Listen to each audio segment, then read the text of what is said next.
Hello and welcome to the SuperConnectivity Podcast. I'm your host, Chuckling Charlie Esser, here to talk to you today about all things connected to the Marvel Universe. With me is my co-host, Rooftopping Rob Southgate. Rooftopping, very nice. Yeah, I just made that one up. I didn't know we were going to do that thing. I thought that was enough said thing. See, I didn't know about. But it's good. It's good. First time here. We can do something different then. Absolutely. It's a Marvel podcast. I'd say that says Marvel every time. Absolutely.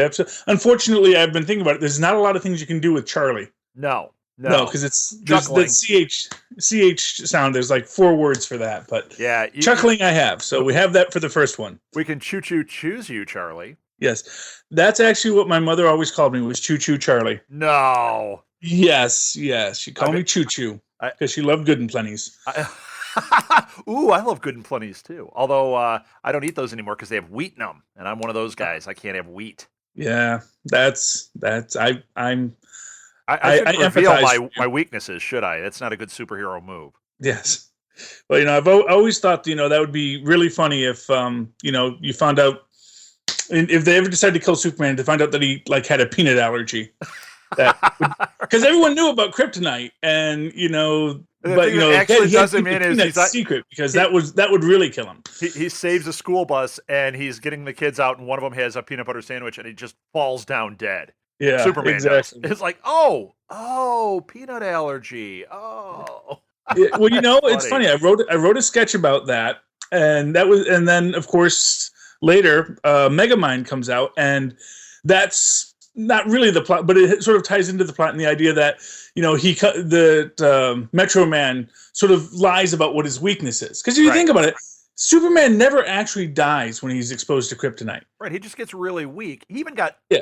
I mean, come on. Okay, so the movies are a little weird, but he gets stabbed with kryptonite, and he still doesn't die. No, exactly, because, I don't think it's as deadly to him as people say. It just, Yeah, but they got to give him something. Could be that. As soon as it's gone, he's right back to himself, Or what if he had wheat belly? All of a sudden you'd be like, why is Superman getting a little, oh wait, wheat belly. Gluten is his enemy. Yes. It could be. There you go. So, we were going to discuss, I was going to discuss, based on the recent issue of Captain America, which deals with a few things, but it's the introduction of the new Captain America, who is Sam Wilson, formerly the Falcon, now the new Captain America. At the end, there's this big reveal that one of the Avengers has been working for Hydra the whole time. Yeah. See, now, I hadn't read this. I had only read it, in some spoiler thing, probably in SuperConnectivity or someplace, and I was like, wait a minute. Or maybe it was just you saying it, and I was like, wait a minute. So now they're revealing that somebody's been Hydra this whole time? Yes. Well, and this was wow. it. So I was thinking, it might tie into my theory that in the MCU, they should reveal that Hawkeye has been Hydra the whole time.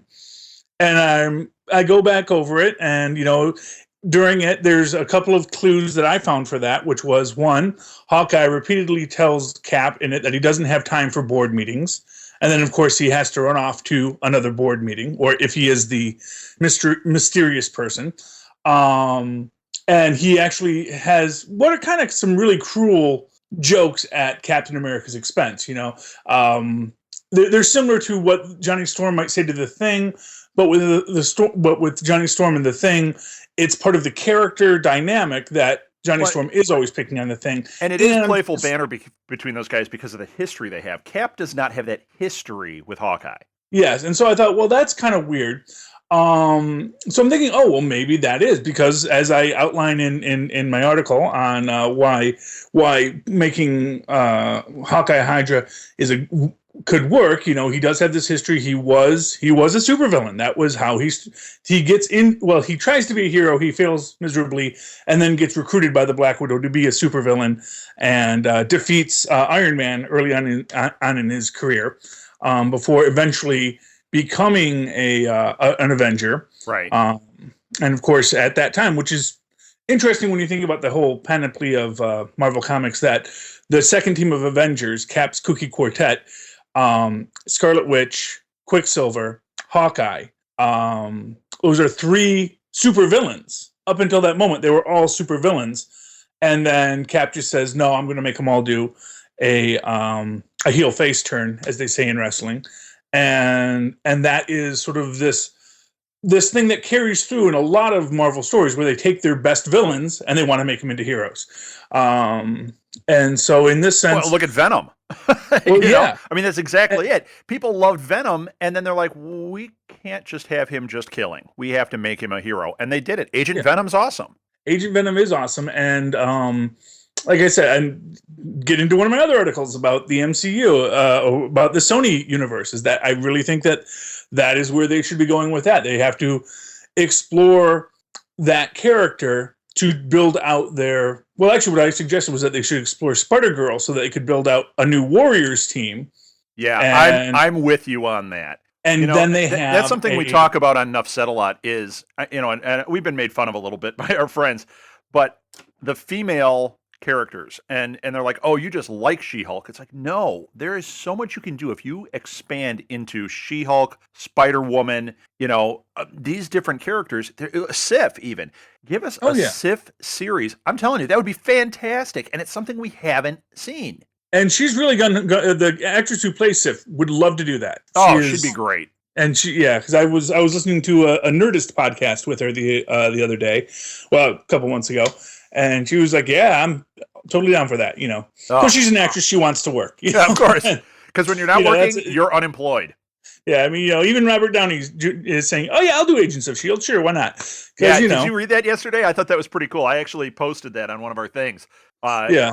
You know what? He should. And he should. He's the kind of guy that I think he would. There's a lot at play with money and everything, but he also is a smart guy. He understands if I show up, it's just like doing Saturday Night Live. If he views it that way, I mean, these actors do Saturday Night Live. Why do they do it? They do it for publicity. They do it to promote whatever they're doing. Well, why wouldn't you treat Agents of S.H.I.E.L.D. the same way? Forget contracts. Maybe just say, you know what? I'm going to come on for one episode. I'll give you 5 minutes. That's a couple of pages. Let's go. Yeah. And you know what? It would make the fans go crazy. Absolutely. Well, and I'm sure they're going to do that more and more, especially now that they're in the 9:00 slot. They have a lot more prestige going with them. Because I'm sure, last season there was so much, softness around it that, that people probably wanted to give it a little bit of space, Right. And not that I ever felt it was soft, but I do and honestly, in watching Gotham now, I kind of see how people might say, "Oh, well, you were just a Marvel fan. That's why you liked it." And truth be told, that is it. You're a Marvel fan, and you stick with it because it's giving you just enough, right? That you can, oh, okay, well, if this episode was a little weak, I'm going to wait till the next episode. It's going to get better, and of course, it did. And now, because I'm not really a DC fan, I'm watching Gotham. I'm going, and I'm like, this is a little soft. That's a little weak. That's not really how I would have done it. Right. So you're now looking from the filter from the other side. That's funny. Well, yeah. And so now I understand people's criticism of Marvel guys going, no, it's great. Shut up, you. Yeah. Although actually I have DC fans who are a little soft on Gotham too. Yeah. See, I am obviously... I'm going to say first and foremost a Marvel fan, but I actually like both. I'm one of those rare guys that doesn't fight about either one. It's like Star Wars, Star Trek. I mean, I'll argue either side. I actually like both. Yeah. And a lot of people won't do that. It's like, no, you're a fool. Only Star Wars, only Star Trek. I get into an argument pretty regularly with one of our podcasters about DC versus Marvel, where they're just so hardline DC. And it's like, yeah, but you know what? They're both great and they're both flawed. Yes. So, I mean, I'm just happy that we have all this. I mean, I'm watching Gotham going, oh my God, a Batman show on TV again. Thank God. CBS is the only show without a comic book. CBS is the only major network without a comic book show right now. Well, when they get one, they'll screw it up. So just get ready. Yeah. But because I was noticing that the other day, NBC has Constantine. Yeah. ABC has, of course, Agents of S.H.I.E.L.D. and Peggy Carter and all that. Oh, I can't wait for Peggy Carter. Yeah. That is going to be awesome. That is going to be awesome. Even that little 5 minutes that was in the season premiere this year. Mm-hmm. I mean, I don't know about you, but I did not want it to end, and it actually might have been to the detriment of that pilot episode because for the first 20 minutes, all I thought about was Agent Carter. Oh yeah, no, well, it was great, and it just lays this fantastic groundwork And this is what's going to be great about that. This is what's going to be really great about that is that we know that Hydra's in there, Right. and we already know that Whitehall is going to get paperclipped. He's Right. going to get hidden in there, and he's in Shield Science now. And like I said, if you watch the Incredible Hulk, when they pull out the canisters of the super soldier serum, the name on the canister is Reinhardt. Right.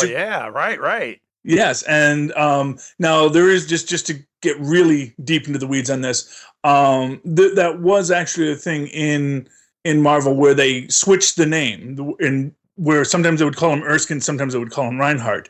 They corrected this by saying that Reinhardt was a code name given to Erskine, and then later they gave that same code name to the person who took over the Super Soldier Project. Oh, that's interesting. I didn't know that. Yes, and so that's why it said Reinhardt on the canisters. Now, if you bring in an actual character named Reinhardt, who is a scientist, who is Hydra, who's going to be working on these things, now you don't even have to have this convoluted backstory. It's just, well, then Reinhardt took over the new Super Soldier program. Right. Which makes perfect sense. And then, of course, you can, and there's so many things you can do with that. Like I said, you have the other Captain Americas. They could do it's a little early to do Captain America of the 1950s.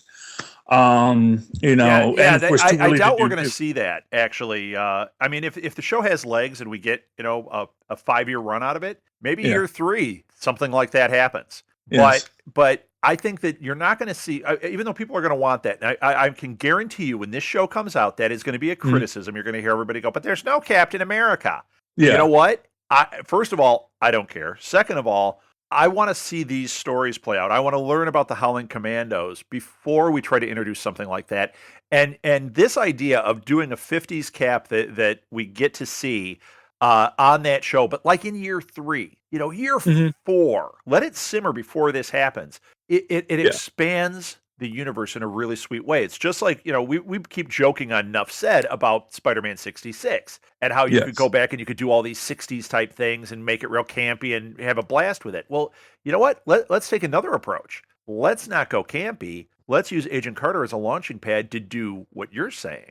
And introduce these characters in a way that we'll never get a 50s Cap movie. It's never going to happen. No. But how much would you love to see a 50s Cap TV show, or at least him being a player that is in a handful of episodes? I would go crazy for that. Yeah, he's the 50s Cap, William Burnside, which is his actual name, which was revealed in not until this millennium, just after Bucky took over as Cap. They revealed what his name was, and because they dug him out, and of course Faustus, who got a shout out last night in Agents of S.H.I.E.L.D.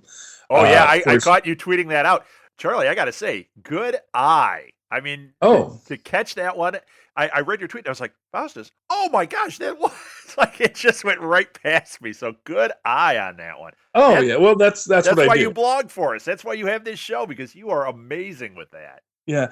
Well, and Faustus is, like I said, he's just one of the best, because he's not really even a villain. He's really just sort of a henchman, but he's like a super high ranking henchman. Right. He's never really running his own scam because, he's a mind controller and, people pay him money and he gets to go out to eat. And that's his gig, which is, when you think about it, if you want to be a supervillain, that's like the level you want to be at. You want to be the guy who they say, we don't have time for him. Let's go get the Red Skull. Right. It's like, yep, go get the Red Skull. You don't have time for me. It's kind of like in Pulp Fiction when you had the Wolf. The Wolf isn't the guy pulling the strings. He's the guy that does the cleanup. But when they go to take somebody down, they're not looking at the Wolf. Exactly. Even though he's high ranking, he's a hired hand in on a big level. He's not the guy you care about. You want to get Ving Rhames. You know what I mean? Same thing here. So that makes perfect sense. Yes. So when we structure ourselves here like Hydra, you're saying you don't want to be one of the heads of the Hydra. Like to be, those keep on getting cut off. Right. You'd like to be kind of part of the tentacle. Yeah, exactly. It's like cut off the head, 2 more rise, but no one's ever attacking the body. So just go be, that Kevin, I believe his name was in last night's episode. The guy that he takes the paperwork from Simmons and gives it to Whitehall. And he's just running the line back and forth and really does nothing. He's a middle-aged guy, out of shape. probably gets a nice expense account, but really never really has to deal with all the mess of Hydra, because so you want to be a middle management supervillain.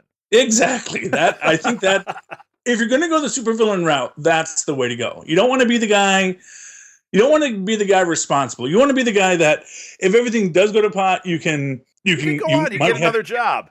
Exactly. And you'll probably get a management job with the next organization. Exactly. Well, it's like Simmons. Look, I worked for Shield, but they're gone. Now I work for Hydra. Right. It's like Werner von Braun. I make the rockets go up. Who cares where they come down? It's not my department. That's right. Exactly. Today I work for the bad guy. Tomorrow I don't. That's just how it is. And and I always think that ambiguity, and which, of course, getting back to this other thing about Hawkeye and Hydra, which was the topic.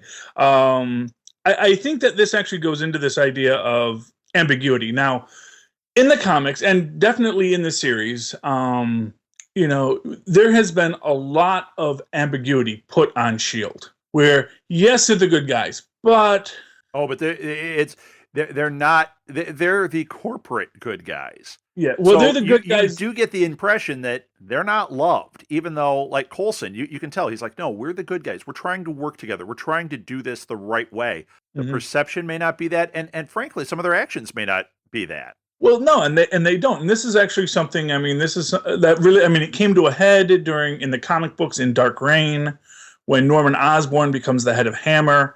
And man, I was really hoping that they were going to bring out Hammer in this, because you don't actually even have to put Norman Osborn in charge of it. You could put anyone in charge of it, and that who knows, that may be where Ward's brother comes in, right? Because of course, Talbot does say he has a senator with deep pockets. Now, I wondered about that. I wondered if that was supposed to be Stern. Well, yeah, it could be Stern because, he's arrested, but how often do senators get arrested and where does it ever go? Right.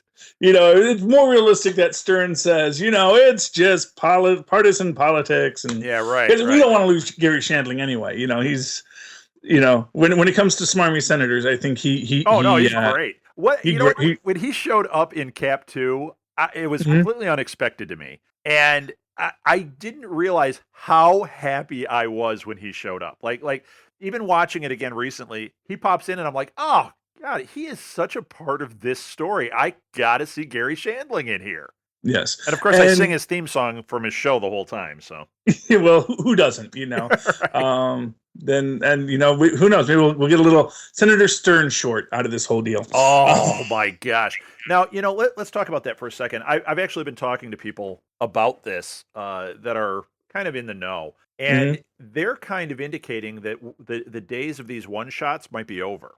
Yeah, well, and they're saying it's financially driven because people are not buying the DVDs; they're getting everything electronically, so they don't really make any money by producing these things. I actually have a different viewpoint on it. I think that it's smart to do that because you start building your stable. This is how they introduced us to Agent Carter. I mean, yeah, she was in Cap, but it was that Agent Carter short that, number one, sold it. Number two, made somebody like me just go crazy. I can't wait for the series because of that. If I hadn't seen that short, I don't know if I'd be as crazed for it. Well, I mean, to put it to you from their perspective, as I would see it. The shorts were great when their method of communicating with their fans was mostly the Blu-ray releases or the DVD releases, right? And actually, the shorts are actually, as far as I know, only on the Blu-rays. And yes, if you don't have a Blu-ray player, which sadly I do not. You can't get the shorts. You seen them though, Charlie? I've seen the Agent Carter on, because there's a couple that you can find on YouTube. You shouldn't. You should never do that, but well, you can find them on YouTube. And so I've seen Agent Carter. I've not been able to see, I've seen bits of it, and they're all really, they're just really bad copies that you can find of Ben Kingsley's. It's called The Return of the King, or yeah, where he's in Seagate prison. It's Hail the King, I think. Hail the King, and I love that, and that is awesome. But I haven't been able to really watch it because it's like someone turning the camera on their TV, and it's just bad. And I wish they would release all the one shots as a single DVD so that I could go out and purchase it properly or download it on Netflix or, however they want to distribute it to me. I wish they would let me watch it. Yeah. But they only put it on the Blu-rays. And so if you don't have the technology here's the deal. If they are pulling the plug on this one-shot deal, mm-hmm. and they are thinking, you know what, they're not worth the money, that might be the only way it's worth it, is if they do a Blu-ray that is specifically collecting those and maybe add another one. Like, I'm thinking around Avengers 2. Yes. Well, here's the thing. So here's from their perspective how they can look at it. They can produce a one-shot to give it away essentially as free with whatever they want to do. Or if they want to introduce something or review something or give a little backstory on, they can do it as a backdoor pilot on Agents of S.H.I.E.L.D. Right. Or on one of their Netflix shows. Because now they've got these other pipelines to get things out there that they're getting paid for, either by ABC or by Netflix. I actually think you're right. I think that what they'll do is they'll just take things like the Netflix shows, like Agents of S.H.I.E.L.D. They're not going to give us a whole episode of something, but they might give us maybe a teaser at the end of the show that kind of shows us something, and then we go, oh, wait a minute. I want to see more of, that. Yeah, well, and that's a way to introduce these things, and it's an inexpensive way to do it. Well, exactly, because now that way they're getting paid. So there's not as much of an interest in making the featurettes for the Blu-rays. And honestly, they'll probably look at the Guardians Blu-ray and see how that plays out, and see if they get a lot of pushback about there not being a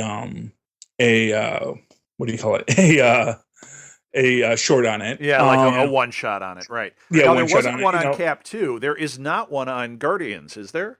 Or have you heard? No, there's not one on Guardians. Was there one on Cap 2? No. Okay, so there's not one on Guardians either. I know that. At least I don't think there is, because from everything I've heard, I've not heard of a one shot going on to Guardians. So I'm going to assume there's not. Yeah, I'm going to assume that too. Yeah, but like I said, they have other ways to do that. Like I said, not they have these pipelines where they can go to Netflix, they can go to ABC, and they can say, well, this is going to be a backdoor pilot episode, and if it's great, we're going to make another Agent Carter. Because essentially that's what Agent Carter was in that short. It's a backdoor, except it wasn't a backdoor pilot. It was just a pilot that they put out there. Because they had plans. We would like to do an Agent Carter series, and this is the pilot for it. Right. Well, and they also used it as a proving ground where they take these guys and they go, let's see what the directors, let's see what the even like, I'm sure DPs in that are used where they're just like, let's see if these guys are part of the Marvel stable. Oh, yeah. That's what these one shots are for. That's why I think it's a shame if we lose that. Plus, how great would it be to have, you could get some pretty wild people doing these things, and I'm sure they do for a pretty low amount of money, just to be part of it, just to have, a stake claimed. Well, it's kind of like what we see with James Gunn, where he's talking about, is it the, what's the name of the team? The one that the Red Hulk oversees? Oh, the Thunderbolts. The Thunderbolts. He has, you know what? I've got a little fits going on today. Yes. He actually has said that's what the project he would like to do is after Guardians, he would like to do the Thunderbolts. Well, now you're doing the new Thunderbolts or the original Thunderbolts? I don't know. Yeah, I think that's a question you have to get him on the phone. Yeah, so I'll call him after this. Okay. Yeah. Well, and that, and of course the Thunderbolts go into that idea again with Cap's Kooky Quartet, where it's villains who are going to turn themselves into heroes. Although originally that's not Zemo's official plan to just be heroes, although they do a lot of heroism in it. And of course then Songbird switches, and I think Atlas, I forget exactly who are the ones who all say, we're not going to be bad guys, we're going to be good guys now. Right. And that's how you get the Thunderbolts, and that's really going back to that shift in the Avengers. That's this aspect of Marvel Comics where you have that, heel face turn, where you're never going to have, I don't think, and maybe there already is, but I don't, actually, now that I think about it, there actually is, because I was reading about it yesterday, there is a DC story where the Joker winds up not being a good guy, but fighting alongside Batman to defeat some other crazed person.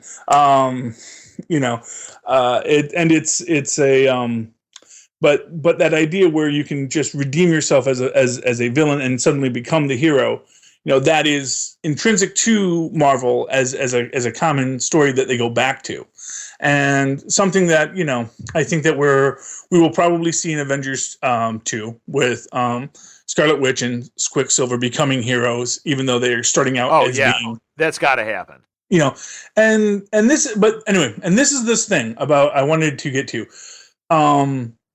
Shield has been very ambiguous, and the heroes often are very ambiguous. And there's and like I said, in Dark Reign, this got really, really straight, where you have Luke Cage's Avengers torturing people, and you have Nick Fury bringing someone to Norman Osborn for the purpose of torture, because Nick Fury doesn't want to torture him. Right. And which, of course, whether or not Nick Fury would really torture people, that's a whole other set of ambiguities that we can ask as to whether or not he actually would do that or not.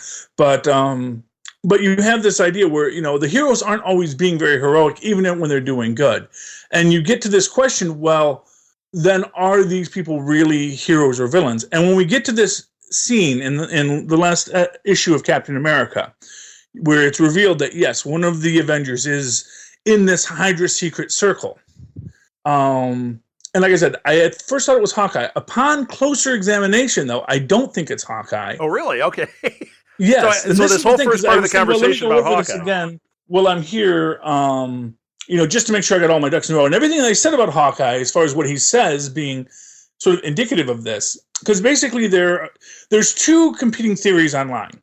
Okay. One is mine, and I'm the only one espousing it, which is that the bad guy is Hawkeye. The other one is that it's Sharon Carter, because earlier in the book, she's the one who says Jet Black, who's Zola's daughter, who came back from Dimension Z with Captain America and was being a hero with him, and had a relationship with Sam Wilson.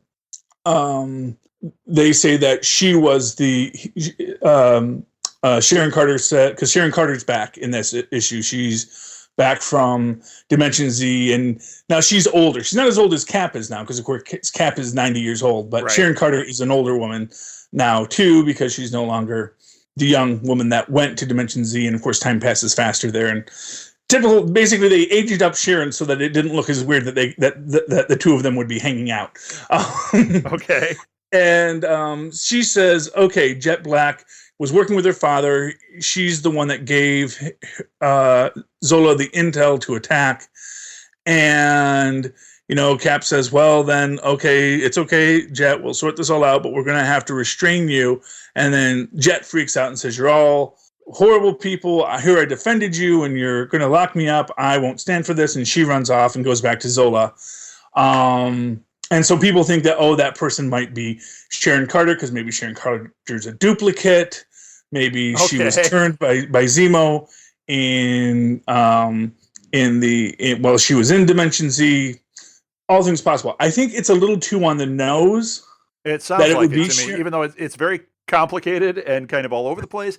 It does sound on the nose to me as well. Yeah, I like the Hawkeye idea, but I'm not sure if it's Hawkeye either. Well, so here's why I don't think it's Hawkeye, because when I went back and I looked at the artwork, and I really started to study it, it's clearly a female character. Because someone had said something that I had missed the first time, which is that whoever this person is, they can fly. Oh, okay. Well, that eliminates Hawkeye. Well, theoretically, I'll get into that in a minute too. Okay. Because who I really think it is, it's even more complex. But so it's the person can fly, which limits who it can be. It's someone who says that they've known Sam for a long time. But what I noticed was I think the person is female, because when you look at the way the body is drawn, the way the ankles are drawn and the wrists are drawn, because that's the only parts of them we see, they're thinner, they're lighter. They look like they're probably female body parts. It's a woman's wrist, it's a woman's ankle, a woman's foot, the way that it's drawn. Yeah. And this is where it gets weird, is that when you look at the knee on the character, you can see that she's wearing a knee pad, which I think is meant to be a clue. Because who I actually think it is I think it's Mockingbird. is, Oh. and the reason I think it's Mockingbird is because I think Mockingbird is actually a Skrull. Oh, you do? Okay. Well, this is the thing, because this was this big question: is Mockingbird actually a Skrull? When she came back from the Skrull homeworld, is she a sleeper agent? What exactly is she? And they there were actually a couple solicits at the time of Siege, because of course this is that said, in this issue the true nature of Mockingbird is revealed, and they never actually revealed anything about it. But there were a Okay. couple.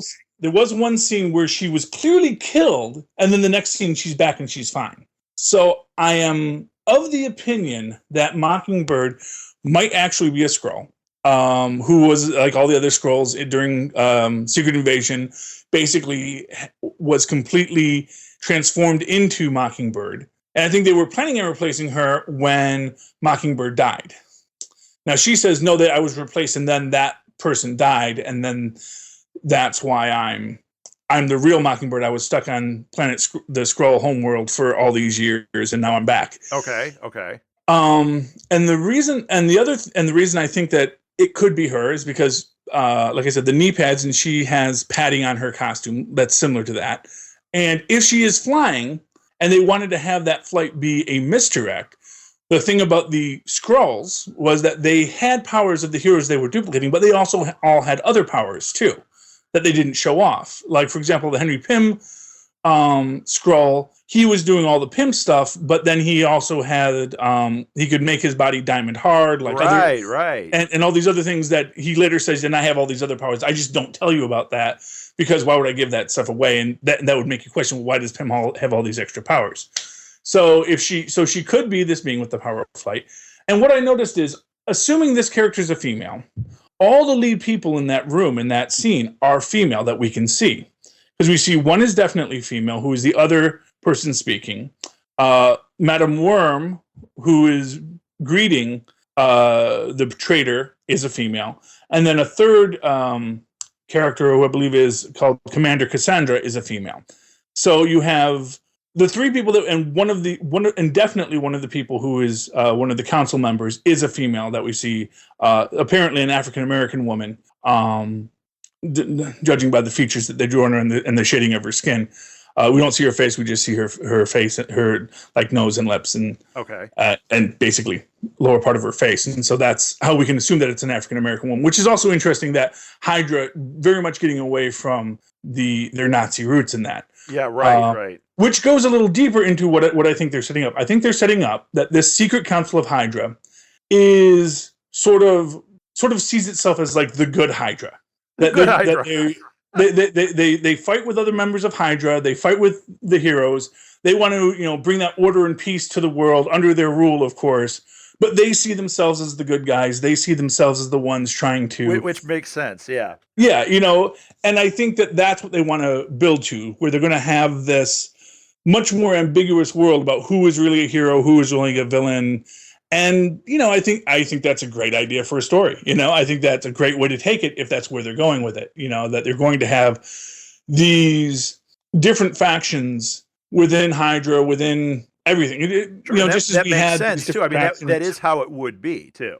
Exactly, because I mean, AIM, of course, started as a branch of Hydra and then spun it off into its own thing and got very, very different from what Hydra was. Although, of course, to tie it all back into the MCU, that gets into the whole complex thing about who was funding what's his name, Killian's research. Was it Hydra funding Killian's research? Because I think what we are going to see as we get further into this is that Hydra had its fingers in a lot of pies, and was that oftentimes fighting against S.H.I.E.L.D. itself. That S.H.I.E.L.D. was fighting against Hydra, even as Hydra was part of S.H.I.E.L.D., because I think there are parts of Hydra that have been fighting against... that there have been parts of Hydra outside of S.H.I.E.L.D. that have been fighting against the parts of Hydra that have been in S.H.I.E.L.D. Right. And I think that, and I think that definitely guys like Strucker and I think guys like Reinhardt are going to be in this other group of Hydra that, is separate from the group that were more deeply a part of S.H.I.E.L.D. And I think those are your more hardcore Nazi roots guys. Yeah, and I do think that's going to be the case too, because think about it, those Nazi-based characters are are less likely to be the ones that could infiltrate a shield. Yes. Like to be even tolerant of being in Shield's midst. Yes. Yeah, they would probably have a problem with the ones that can get in there because they're not pure enough and they're not Shield enough or Hydra enough. Yeah, and then you see that already with Flowers, who is clearly still part of something. Oh yes. Who is betraying Hydra? Wait, Hydra. I'm saying the wrong thing. With Flowers. Now we're talking Agents of Shield here. Now Flowers is not a character from the comics. No, not yet, or at least that we know of. Yeah. I actually watching this character. Now she is working with Sky's dad, who is going to turn out to be part of the Inhumans universe. I'm convinced of that. I think this is the connective tissue right here. Mm-hmm. The very beginnings of that whole thing, which kind of negates the whole X-Men thing for them. They're able to work around X-Men by building Inhumans into this story. And I think that we're going to find out that Flowers is one of them. Now, we also may find out, like, Sky's dad, clearly a bad guy. We've seen him covered in blood. He is menacing. He is no Agent Cooper like he was in his past life. Little shout out there to one of our podcasters that loves Twin Peaks. There you go, Charles. Not Charlie, but Charles. Yes. But he's clearly a bad guy, in my opinion. And Flowers, I think, is stuck in the middle. And I have a feeling that she's just searching for what she is. And when she finds it, I think she's going to fall on the good side of the Inhumans, and he will fall on the bad side. That's what I think. And I don't know if she's a character we have ever encountered before. But no, she's not in the comics. But I mean, she's not going to evolve into one we know. I think she is going to be something different. It's like last year everyone said Sky was going to be Mockingbird. No, she's not Mockingbird. And guess what? Mockingbird is on Agents of S.H.I.E.L.D. this season. Yes, she is. She's part of Hydra now. So there you go. Yes. Which, again, ties into my theory about Mockingbird, if she's a Skrull and all these other things. That's right. Now, as to the Inhumans, I'm not 100% convinced on the Inhumans yet, because they actually have a lot of different things they can look at. And one of the things that I'm wondering about is, they have the blue-skinned creatures and all this advanced technology, and we go, oh, well, that's alien. Oh, that's the Kree. Oh, that's this. But it could also be the Atlanteans. Now, do you think they're going to get into that? Well, it's something they have as an option. They have, when you're talking about blue-skinned creatures, you have the two big groups of blue-skinned creatures that interact with humans a lot are the Kree, who Sif says, as far as she knows, have not really interacted with the humans, and the Atlanteans, who she doesn't even bring up because, well, no, those aren't aliens; those live right next door. Yeah, right.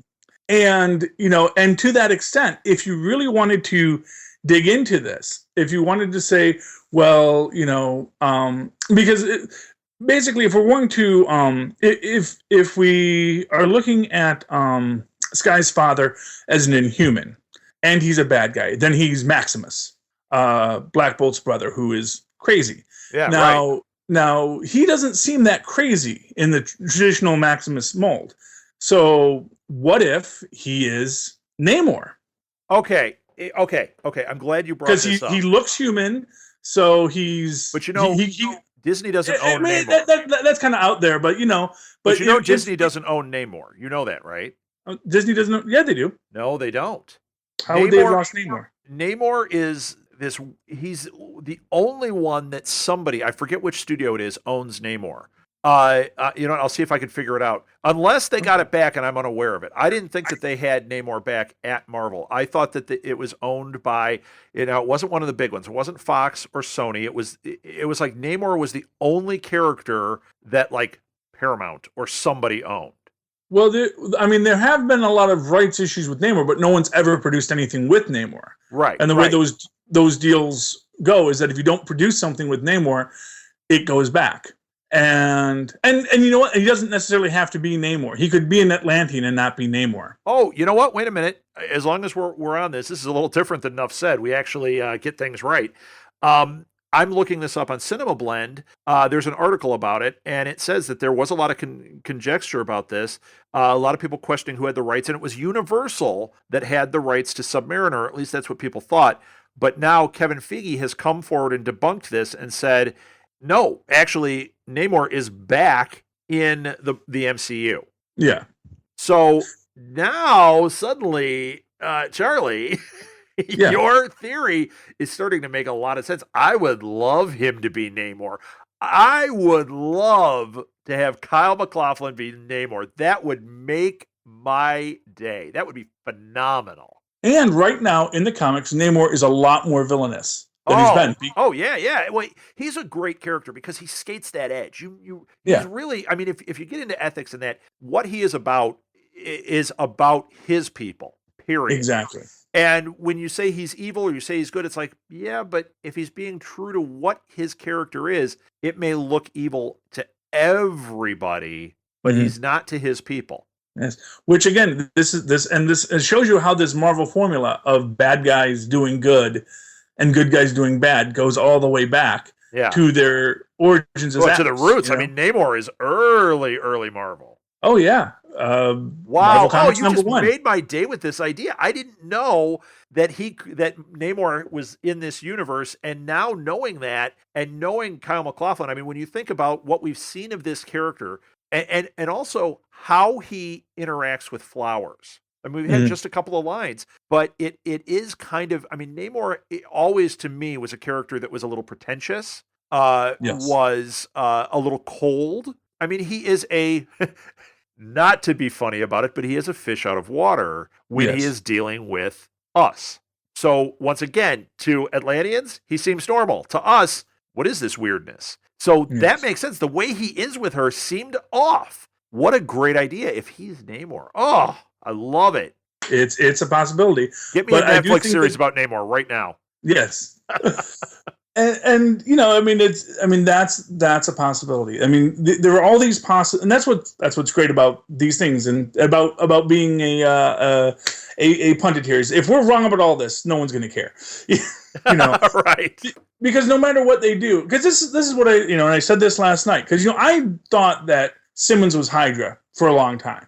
So when they're revealing that Simmons isn't Hydra, well, I said of course Simmons isn't Hydra. She's a scientist.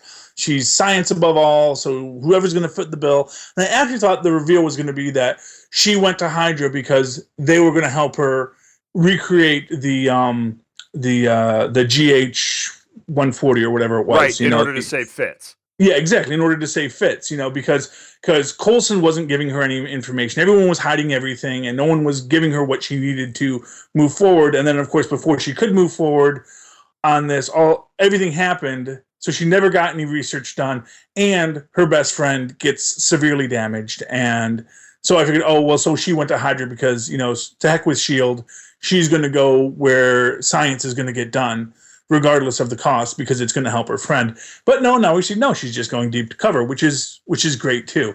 Now we'll have to see if they use the Faustus method on her to ensure her loyalty and how that goes. Yeah, I really hope they don't. I really hope that this is ended before that happens because I am a big fan of the Fitzsimmons characters, and I last night when we were watching the episode, I loved how that played out. I was suckered in. I had a great time with it. When they were walking her down the hallway and I thought they were about to use the method on her, I just out loud said, oh no, they're breaking the character. This would break the character. Even if she had been Hydra, it wouldn't break the character the same way, but having us get her back and then taken away from us that way, that would break the character. I wouldn't want anything more to do with her. I'd want to find a way to have her wiped out. Yeah. But I don't think that's what's going to happen. No. And I think she might get put in the machine, but I don't think she's going to get turned. Right. And of course, we know that Mockingbird was put in the machine, but we know that she's going to turn back. Right. Because they're going to be able to break the programming. It's because of course it's just hypnosis, and you just do more hypnosis on you and it fixes you. That's how hypnosis works in comic books, Right. Or they just bring in Doctor Strange and he just opens the eye of Agamotto and everything gets fixed. Right. And you know what? Strange is coming, so he's coming. We could have all these things resolved in a couple of years. They have one episode where he just sets everything right. That would be great. Yes. Well, that's honestly, I'm kind of glad that Joaquin Phoenix. Yeah, Joaquin Phoenix. Whatever his name is. Little Phoenix is not being it. I kind of felt that he would just be a real pain on set, and I didn't want that for a Marvel movie. I don't want someone who's going to be, just making everybody's life miserable on set. I'm sure that there are actors that are doing that. I'm sure Robert Downey Jr. Although Robert Downey Jr. he seems like he's probably a pain on set, but he makes you feel good about it while he's doing it. He just seems so likable. I don't know if he is. I've read a lot about various actors, and he's one that I have never read anything other than how gracious he is. His agents are breaking balls behind the scene, but I guess he is just this like really great. Like he knows I don't have to do the dirty work. I could just be a nice guy. Let my people be the dirty work. Well, exactly, and that's fine, and that's how you should be. That if you want to. One thing I've noticed as it's in my youth when I was an actor, is that what really helps you out as an actor is just being a guy people like to hang out with, because people are so much happier to work with you if you're someone who's not a pain to work with. Yeah. And if you're a pain to work with, people just won't, no matter how talented you are, they just won't work with you. Yeah, at some point they're done with you, right? Yeah, I mean, and really, if you look at careers, that's what happened to Orson Welles. That's what happened to Marlon Brando, to maybe a lesser extent Val Kilmer and other people, where they just were such pains to work with. People said, you know what, I don't care how good of an actor they are, or good of a director they are. I just don't want to work with them. I just don't want to be in there. It happens to Chevy Chase every couple of years. He's very talented. That's why he keeps getting hired for stuff. But as soon as people hire him, all you hear about is people talking about how much of a pain he is to work with. Right. What a pain in the butt. Yep. I've never actually heard a positive story from someone about Chevy Chase, and it really bothers me sometimes. Yeah, not to just make this the Chevy Chase bash session, but I go back to when I was studying at Second City and dealing with people that, I mean, this is way back in the late '80s, and there were people that had worked with the various original Saturday Night Live cast guys, and people that were there when John Belushi first was on the stage, and they pretty much said the same thing, that like, even though he wasn't a Second City guy, they're like, man, like, he was the bug in everybody's butt, like, every time. Like, this guy was a problem then. He's a problem now. I don't know what it is, man. Yeah. Well, it's like he's gotten the golden ticket. Just be happy. You got to be Clark Griswold. You got to be Fletch. You know? Be cool about it. Yeah, and he lost Fletch because of that. Because oh my god, that second Fletch movie was so terrible.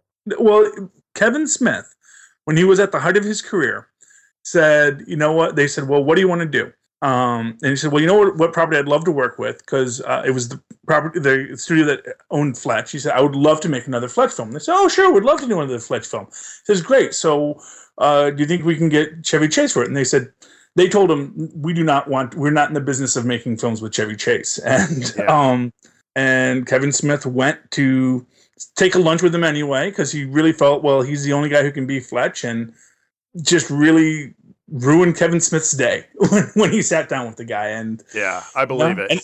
And, but like I said, we shouldn't make this isn't the how much people who've never met Chevy Chase don't like Chevy Chase podcast. Let's rip on it with your say. Fix it all in post. But so what have we covered, and what else do we want to cover? I think we've covered a lot. Well, I think we have too, and I think that I think really you've got the beginnings of a great show here, is what I think.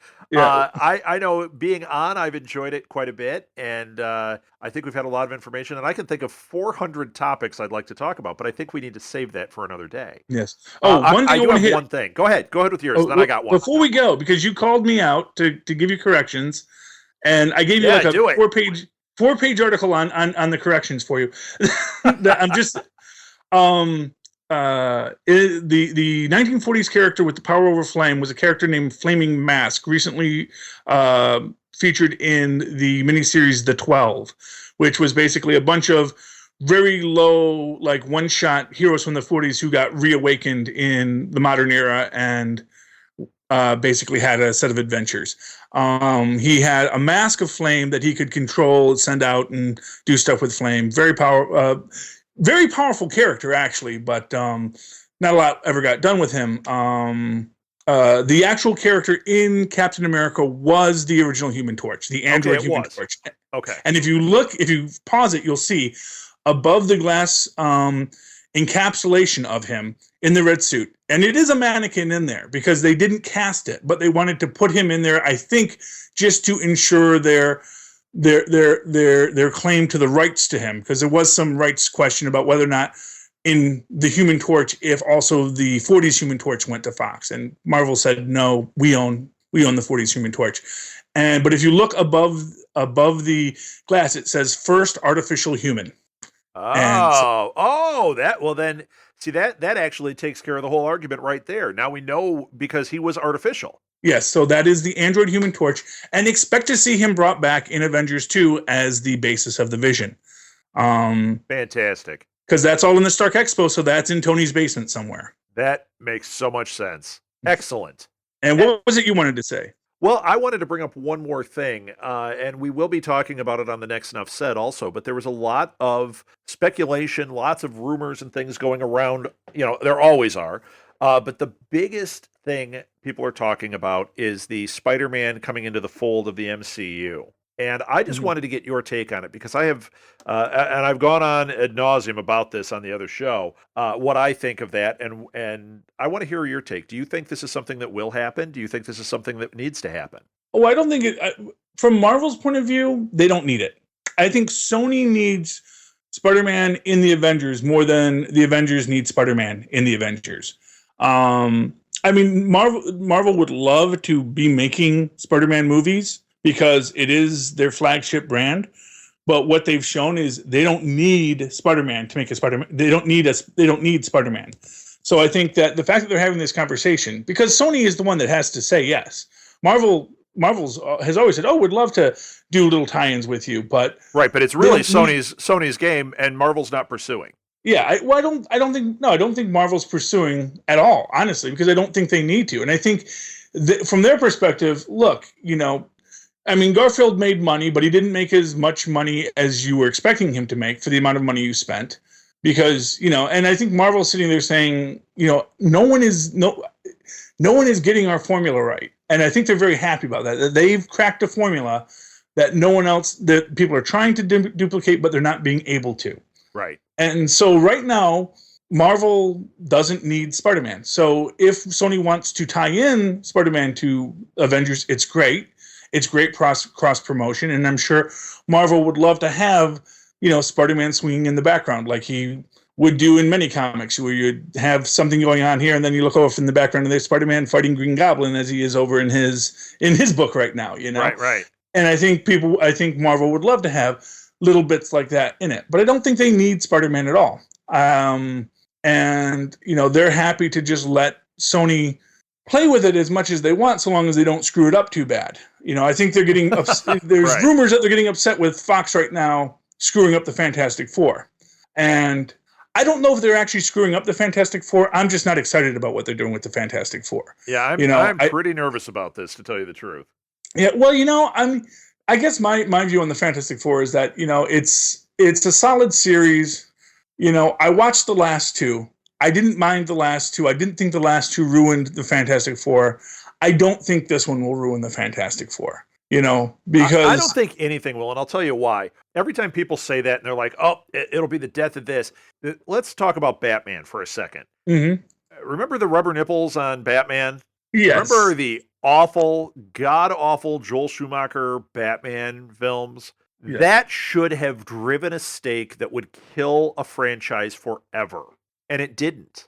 Nothing is going to kill it. So they do this Josh Trank version of Fantastic Four. Might be great, might be garbage. Let's say it's garbage. It doesn't kill it. 5 years later, they reboot it. Exactly. And some amazing director takes hold of it, some amazing writer, and all of a sudden Fantastic Four is the greatest thing we've ever seen. And we look back on the old ones like we do on Hasselhoff's S.H.I.E.L.D. movie. Yes. So just ahead of its time. That was its problem. Right. But at the end of the day, and what it all comes down to is that right now Marvel doesn't need any of the characters they don't have. I mean, they would love to have Wolverine back. They would love to have the Fantastic Four back. They would love to have the whole Marvel family back. But what Guardians showed them is if they just play their formula, they can take any characters in their library. They can make the unbeatable Squirrel Girl movie, which I guarantee you is coming. How much would you love that? Well, she's getting her own book now again. She is. And I actually just posted it on our Facebook page. There's an article about it. And yes. And frankly, when I was reading the article, the whole time I was thinking, oh, I see a little series out of this. I don't see a movie, but I see a Netflix series. Something that is limited, Mm-hmm. and it would make people just like they'd love it. It would be interesting. It would be fun. I don't know if it has that character has the strength to be a movie, but boy, then she could pop up in something and you'd love it. Oh yeah, well, Rocket Raccoon didn't have the strength to carry his own movie, but you put him with 5 other people that don't have the strength to carry their own movie, and suddenly they're all carrying a movie. Right. And that's the thing. And Marvel's got lots of teams. They've got, they actually, I mean, they've got the Champions, they've got the Defenders, and they've got like 10 different versions of the Defenders, and several different versions of the Champions with Hercules and well, they can't bring back Angel, but they could bring back in some other character. They can put some other character in that thing, much in the same way that in the in the 60s cartoon, when they had the Fantastic Four meet the Avengers instead of the Fantastic Four meeting the X-Men, as the comic book that it was originally based on was. So just an interesting thing there about how much rights issues can go back and screw things up. Right. But they can switch these people out. And Marvel right now, they've got the big catalog. They've got the deep catalog where they can switch anything out and they can put anything out there. They don't have to make a Spider-Man movie. They can make a Human Fly movie. They can make a because there is a character called the Human Fly. You know what? I had Human Fly comics, to tell you the truth. Yes. And then they relaunch the Human Fly? Do you remember, this was like in the mid-90s, there was a period where they took some of these really obscure characters and they kind of relaunched under a different banner, but it was still Marvel that owned it. Mm-hmm. And there was a Human Fly that was, gosh, if I remember right, it was like 4 issues and gone. But yeah. Well, I loved it. I thought it was really cool. Yeah, well, and that's the thing. And they can do that again. They can pull these characters out. They can have a character, they don't have to make a Spider-Man movie. They can make a Speedball movie. Yeah. And, there you've got a teenage character with superpowers who jumps all over things and is witty and is funny and has problems with his family and all that kind of stuff. And it's Spider-Man, but it's Speedball. Right. And, and Speedball, he's got a great arc in his storyline where he's, blames himself for stuff. And, it's all these things that Marvel can pull upon, and they can mix and match it any way they want because they've got the deep backbench. And none of the other people, with the exception of Fox and the X-Men, has that deep of a backbench. Fox's problem is that they only have mutants. Right. And so they can't go in with Celestials. They can't go in with these other things to build it out. So everything gets very, very, you basically have one conflict that just gets over and over. It's either mutant versus mutant or mutant versus human. You can't have, the Skrulls come in or the Kree come in, or have this question of, well, where does this come from and where does that come? Because it's just the same thing over and over again. And I think despite having the deep backbench, that is Fox's problem with the X-Men, is that it's always the same story. Right. It's always, are the mutants going to be destroyed, or are they going to rise and save the day? Or they have another problem. They have another problem with the X-Men. And I'm a big X-Men fan. I love the movies, right? Mm-hmm. But they have a problem, and it became very apparent to me in this last one, which I think might have been the best one, right? I actually have not seen it yet. Oh, you're missing out. It's so good. But here's their problem. Yes, they have all these characters. Yes, they have a lot of possibilities. If they don't have it centered around Wolverine, they took the story for this last one, Days of Future Past. Wolverine was inconsequential in that story, but they centered it on him. At least they used him as the anchor. And by doing that, what it's telling me is they can't make an X-Men movie without it being about Wolverine. Well, yeah, because that's a problem, though. Because Marvel can make a Thor movie and Iron Man never gets mentioned. Yes. And Fox could make an X-Men movie that didn't focus on Wolverine, but they're afraid to. I understand why. I don't think that they have pulled it off in a way that makes you feel that anyone else would be as interesting. Although, wait till you see this. The 3 minutes of Quicksilver is amazing. It's one of the best things ever that they've done. Yes, I actually have seen that, and yes, it does look fantastic. I've seen the 3 minutes of Quicksilver. Yeah. It is when you see it in the movie, that is great. But that is also their and their problem is with that, because it goes into because they have to center everything around Wolverine because they haven't built out their backbench, and they can't build out their backbench because they don't have a lot of differentiated stories to tell. So you can have Thor be Thor without ever talking about Tony's Iron Man because they're literally in two different worlds. Right. There's no reason for Thor to interact with Iron Man until Loki makes them, and there's no reason necessarily. Well, definitely, Captain America, no reason to interact with anyone because he's from 40 years in the past, and you have this thing where these characters are all very unique and very different and have very different stories. They have different motivations for why they're there. Whereas with the X-Men, with all the mutants, they all have the exact same motivation. People want to kill us because we're different, or we want to kill other people because we're different. That's it. Yeah. There's not, there's no one struggling with something other than that for their. I mean, they theoretically could write that if they wanted to, but I think Hollywood in its writing is intrinsically lazy. They don't want to have to write more of a story than they have, and so they have this basic story of this team and of these characters. So I mean, you could tell a Warren Worthington story. Just to give you an example, you could tell a story of Angel. Sure. As this person who is this millionaire who decides to become a superhero because he has these wings because he's a mutant, and you could tell a Tony Stark story there. How does his family make his money? Is there corruption within his family that he has to deal with? And you could write this really fantastic story, build out your backbench, but that's a big risk. That's a big risk for them to take because sure it is.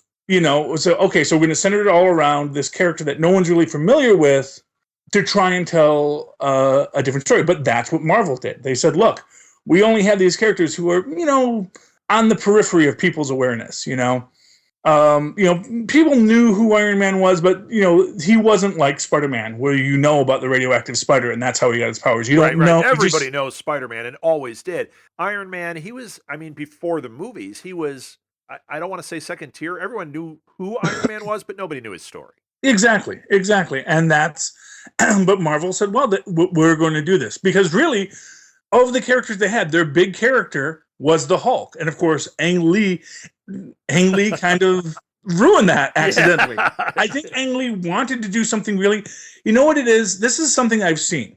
Every time someone says, I love the medium of comics, and I want to integrate that medium, that visual language of comics, into my movie. Because before Ang Lee, the other person who said he wanted to do that was Warren Beatty and Dick Tracy. Right. And if you watched it, it's very much the same thing. It's that idea of we want the comic book color palette, we want the comic book framing of the scenes to life. And that's what Ang Lee was doing, was trying to make the comic book itself come to life. Exactly. And the problem with doing that is that, of course, it's a different medium. Comic books are drawn the way they are because it's the limitation of the medium that makes you draw it that way, and that's what makes it good. In film, putting that arbitrary limitation on your film just hampers what you're doing. Sure. And then, of course, he also had the problem that the CGI wasn't quite there yet for the Hulk, and and that hurt him too. Yeah, you bet it did. The Hulk was the marquee character of what they owned because the Hulk had his own TV show. People knew about gamma rays. People and when the movie was coming out, that's all anybody talked about. It was like, oh, remember that show? It was like, yeah, that had pop culture penetration. Exactly. And then that winds up coming out after Iron Man and does less, but and just because of how scheduling wound up. But Iron Man with Robert Downey Jr. was such a strong film that it just broke the mold because they cracked that code in Iron Man, which is this mixture of anti-hero, against ambiguous establishment that looks like they're the good guys, but really maybe aren't. And, and then which of course, again, all throughout Marvel's history, that is their story, is the good guys, the people who look like good guys aren't necessarily the good guys. Right. And, and that goes into the Hulk because that's the Hulk's whole story. He's always being chased by the forces of the United States military, right? Of Glenn Talbot and General Ross. And of course, that is because they are the people that are trusted with protecting, and they don't want to ask questions about whether or not this person is good or bad. They just know that he's a danger. Right. And so they're chasing him down. And of course, and we're getting back into this, even though we said we were done. We're just when we think we're out, we get pulled back in. That's the problem when you talk to me about comic books. I understand. It can go on forever. So let's save a little something for the next show. Yes. Let's pull the plug on it for right now. I like I said, this could go on.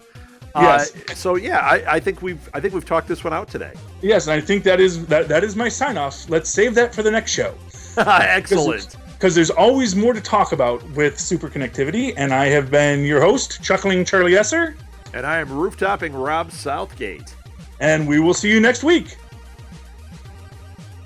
If you would like to donate to help pay for this and other Southgate Media Group podcasts, simply go to our website, southgatemediagroup.com, and click on the donate button. It can be as little as $1 or, well, as much as you want. Help keep this fun going by supporting this and our other shows. Thanks again for listening, everyone. You're the best fans in the world.